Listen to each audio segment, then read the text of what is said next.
Hello, everyone, to the yet another episode of the Diversity Dialogue. Today, we have a very special guest from Vessel from Development. That is our winner for the Accessibility Innovation Challenge. We have Ornella, the Executive Director of Vessel for Development.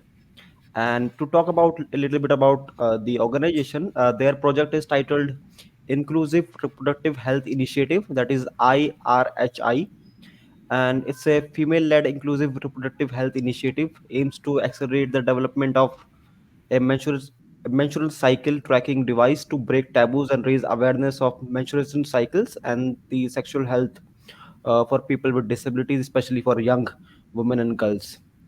To start, like I would like to visually describe myself. I'm a brown man having a little facial hairs. I have black hairs. I'm wearing a black headphones, and I'm wearing a black uh, check shirt.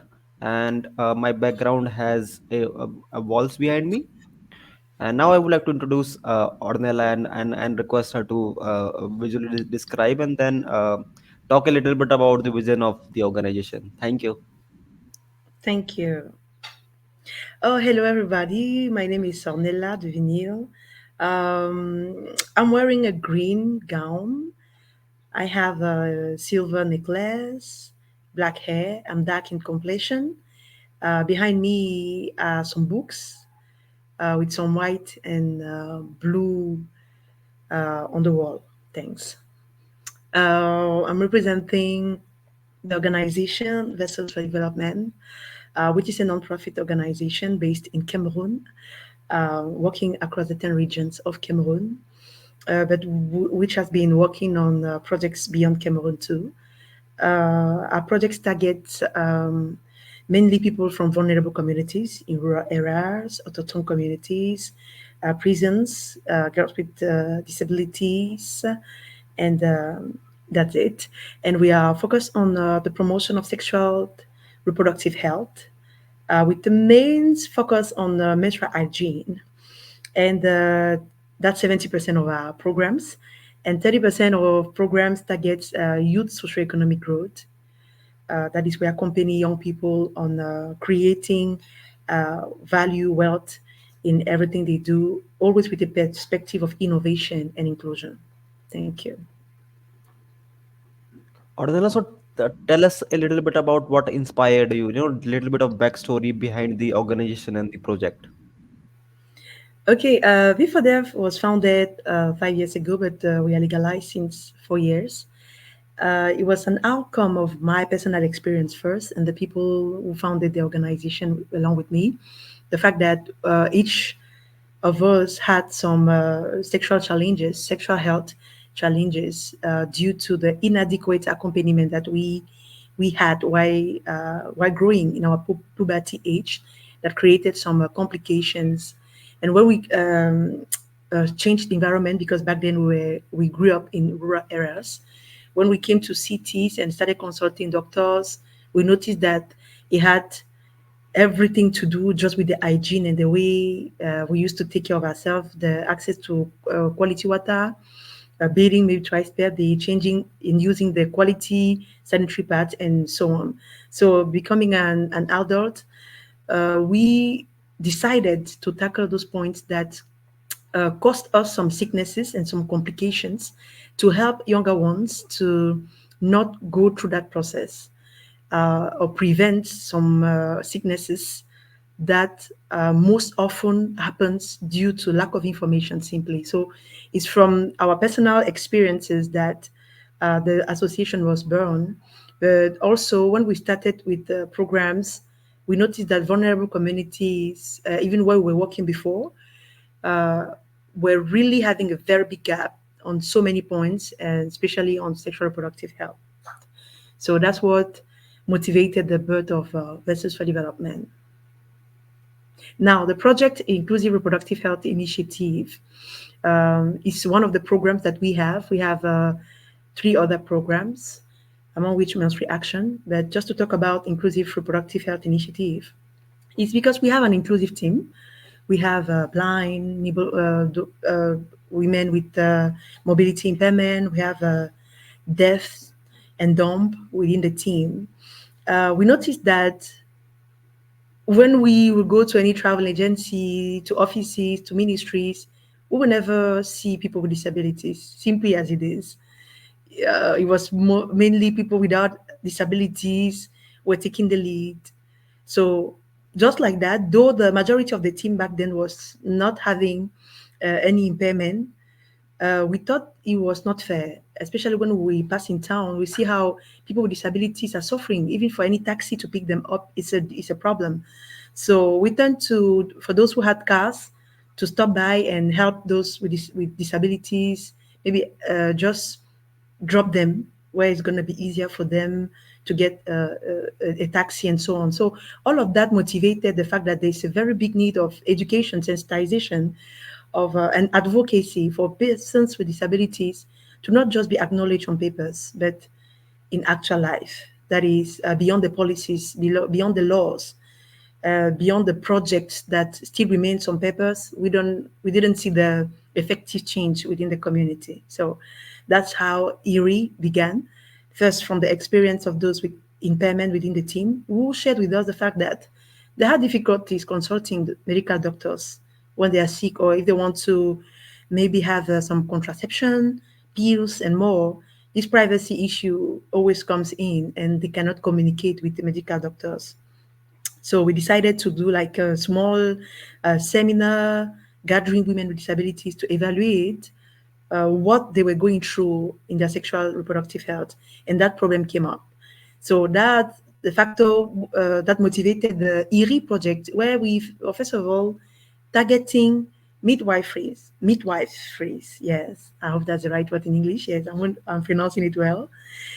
Midwives, yes, and to educate them on disability-friendly communication, maybe not carrying huge program on sign language, but how they could be friendly in the way of welcoming people with disabilities, how they could focus on people with disabilities and not on their caregivers, because there are informations that they didn't feel comfortable sharing while being assisted. So we also noticed that while we're organizing the washable sanitary pads manufacturing workshops, we didn't have people with disabilities participating. So we went out to communities with the support of Ministry of Social Work, the door to door, to schools, gathering young girls with disabilities and inviting them according to their impairment.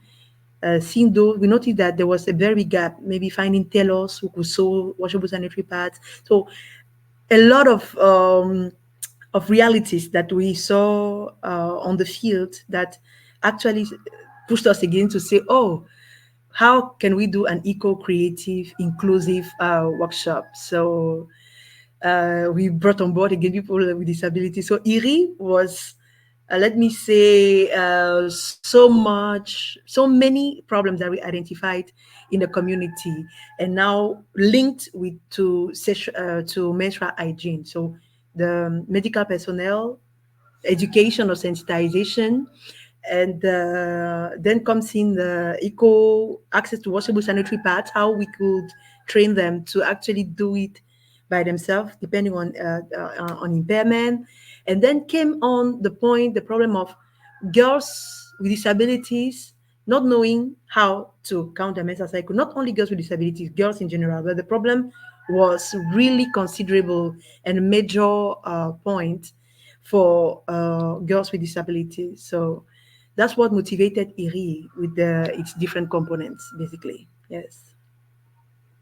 So, Ornella, thank you so much for like such a uh, telling us such a lovely story, and you know all these projects you are working for, and also like I would like to know that how does the menstruation cycle tracking device you are developing actually work, and especially cater to the needs of young women and girls with disabilities.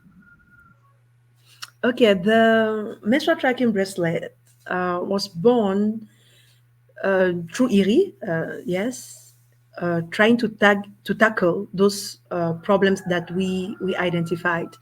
So the menstrual tracking bracelet initially was supposed to be a screen watch that will tell women of when they are having their ovulations period, fertility period, and much more. But now, why developing the solution? Because one thing in Africa is that product development is not easy at all. So you may have a good idea, but it takes a lot of time, and we don't manufacture components locally. So we turn from that high tech watch, which will come later on, to having a specific device beginning from somewhere. That is, for now, we are no more targeting women with disabilities in general, but girls, young girls with disabilities from age 12 to 17. But in our context, also 23 years old who are still considered as adolescents due to their impairment. So the watch is simple. It's just through a vibration. Um, it notifies prior the user 5 days before of when next she's going to menstruate. Yes, there's an AI algorithm that predicts when next menstruations are coming. And that way, in our community, $1, $2 is kind of is huge, is much to buy a packet of sanitary pads the day you're menstruating. But from the consultations we did with parents, we noticed that them being informed prior, we have them prepare. So there were targets that didn't have a financial capacity, but some who could have this financial capacity if informed before. So as the young girl is menstruating, she receives a notification. It also gives her a sense of responsibility, because a point that I would like to point out is the fact that when you have a disability, most often in our communities, we consider you as a baby forever, which was wrong, the perception. Parents always, yeah, would I say include themselves, or yes, in the privacy of their daughters without asking for their concerns, without capacitating them, strength, empowering them to be self-dependent in handling their sexual health. So the menstrual bracelet, the consultation that we did with the parents and young girls, different women, helped us to understand that it was important that the young girls herself takes control of her sexual life or her um, menstrual hygiene by notifying her prior. So she now takes the lead and inform the parents of of of her period, or where she is on the period. The algorithm is specific to each cycle.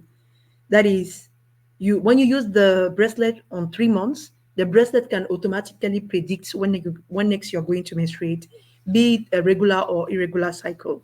So basically, that's it. But the plus of the menstrual bracelet is not only about the fact that it's a device, is the fact that it's accompanied by educational program and educational, let me say, documents like Braille, that will better help, for example, the young girl who is blind in better understanding the use of the bracelet, being educated on the change of her body, and much more.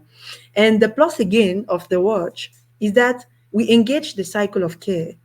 In the beginning, we plan to inform parents of when next the girl is going to menstruate, but we changed the narrative to informing parents on what they need to do to better help the young girl with disability in the way she lives her menstrual health. That is, they are being informed not of when the girls will menstruate, but a regular reminder on how they can better treat them, on the kind of products they can use. And those data that we gather help us know which area, which children with impairment, with disabilities needs particular attention, products, accessibility, and all of that. So Menscript is a holistic device, if I can put it that way, that has, yes, holistic approach in its the way it functions. Yes. Yeah, yeah. So Ornella, you talk about the challenges that in terms of product development and also in terms of lack of resources for you. Like, what are the other challenges that you face while developing this project, and how are you overcoming them? Okay, the first main challenge was accessibility to components, miniature components, because we developed a device that were way too big, and we didn't want to start with that. We're like, no, we need the perfect product. But thanks to GDI and the global network of young persons with disability mentorship and coaching, we understood that product development has a canva, a way of doing.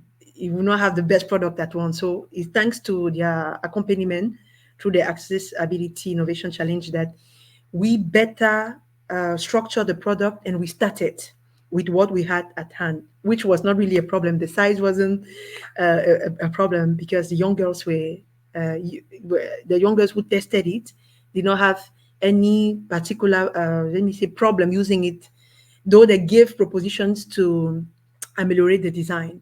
But they're using it now. It's been tested on them with no limitation. So I want to use this opportunity to thank the Global Network of Young Persons with Disability for the amazing coaching they gave us. So finding the components wasn't easy, as I said, but we understood that there are countries who are already ahead of us, from with whom we could partner and acquire those components. So right now, from the product we found a solution from another country to have those miniature components. So the design is going to be ameliorated. Sorry, the design is going to be improved, if I can put it that way. Yes. So other challenges. The other challenge was to find the right strategy, if I can put it that way, or the right component that will include several impairment. The bracelet was supposed to have audio output for those with visual impairment. We're planning to have colors for children with autism.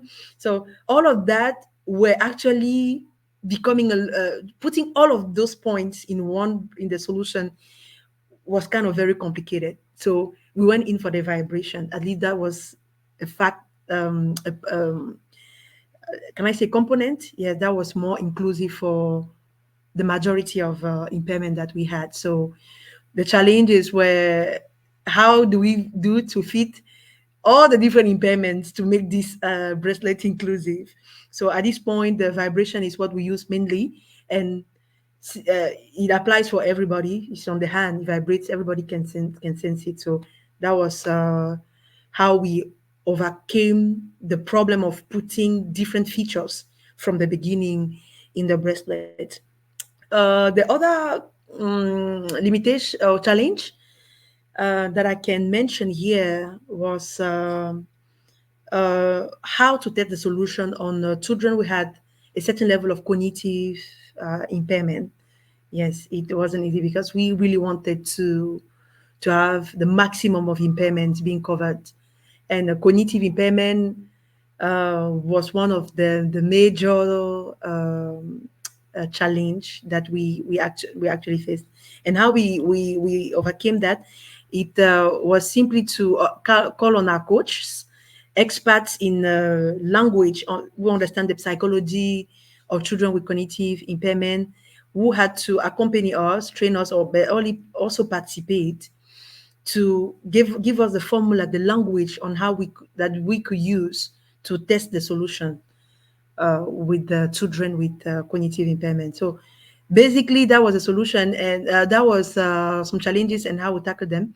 And lastly, I would simply say was the medical professionals' um, concern on the fact that we had to orientate the bracelet such a way that it doesn't replace contraceptives. Yes, informing the users of all of that, and not also encouraging early sex, because if the young girls, according to the gynecologist we consulted, knew when is their fertile period, fertility period, and all the rest, it could create another problem which would give room to sexual infections and all of that. So we tackled that by focusing on the main need of those young girls, which was being informed of when next they're going to menstruate. And now, while upgrading the solution, create maybe in 2 or 3 years a second device that will target those who are elderly. So those are the challenges that we faced, but we're happy that thanks to this accessibility innovation challenge, the experts who came on board actually helped us to tackle them. Yes. That is so wonderful to hear from you, Ornella. Also, like I'm really excited to to attend the event on 28th, that will have all you four winners talking about their project. So before you go, you answered a whole lot of questions, but uh, do you have some stories, some stories from the community itself where you feel that your hard work is paying off? Oh, yes. It's always amazing to see, especially, let me start with parents before I end on the user. We had parents here who were so delighted and gave testimony of the fact that they didn't know that respecting the privacy of their child, even because a child is a child, from what they said, was that important and that it could contribute to their well being, especially related to their sexual health. But also talking about it with them. So they told us they consider that the fact that a child has an impairment or is a child with disabilities makes them feel that there's no plus that they can come out of them. They are already with disabilities and they don't make extra efforts. So being included in the ERI initiative help them to break the social norms, taboos, and they are now properly following up the sexual health of their child.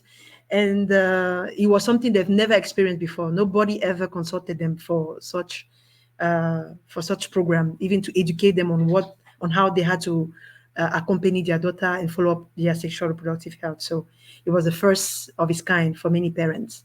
Now about the user, I will share the story of I don't know if it's permitted to give her name or no. Okay, let me just say one of the young girls that we accompanied, who is blind, and the day we went to school, she had her period on her uniform without knowing. So when we approached her to go and change, we were there with some representative of Global Network of Young Persons with Disability who came to explore the initiative here in Cameroon and of the GDI Hub, and they also experienced that. So it was like, wow. So when we approached the young girl, she was like, she doesn't know how it functions. That is, she doesn't know when the blood is on her uniform. And when we asked her to go to the bathroom, if she needed assistance to change her pad, she said she doesn't know what the pad is all about and she doesn't know how to change her pad, though she's 13 years old. So you understand. Now, when she was one of the girls who tested the solution, because we just thought it was very important to include her in the program too, though we're going to another class in the school. We included her to the program. And she was so delighted when she shared her testimony on the fact that firstly, she was consulted because we asked her, what do you want? What would you like to have to better follow up on your menstrual cycle? How would you like it to look? So, first of all, she said it's the first time that they asked her what she actually wants in creating a device like that. And she's so happy because now uh, people will no more approach her and tell her always that you have blood on your uniform. So, it's going to help her prepare and it's helping her have an awareness of what menstrual health is all about. So there are so many testimonials from the teachers, from the media, from the midwives who participated in the initiative. They are just so overwhelmed and happy because this young girl too, yes, and the majority complain about menstrual cramps, which is a very big problem.